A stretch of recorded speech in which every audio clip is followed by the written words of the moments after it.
জানো তো আমরা লাইফে সবসময় যেটা ভেবে রাখি ঠিক তেমনটা কিন্তু সবসময় আমাদের সাথে ঘটে না। ঠিক এরকমই হয়েছিল সৈকতের এবারে বার্থডেটা।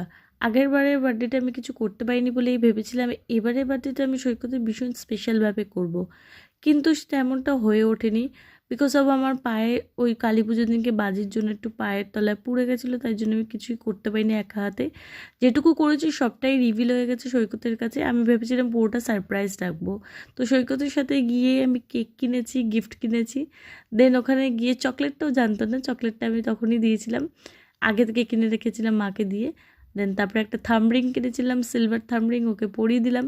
আর সৈকতের মুখের এই হাসিটাই আমার জন্য অনেক বড় পাওয়া। ও খুশি মানেই আমি অনেকটা খুশি। তারপরে ওকে সুন্দর করে খাইয়ে দিলাম।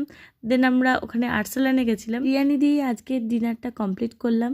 ব্যাস আজকের ব্লগটা ব্যাস এতটাই। ভালো লাগলে like, comment, share and subscribe করে দিও। দেখাচ্ছে নেক্সট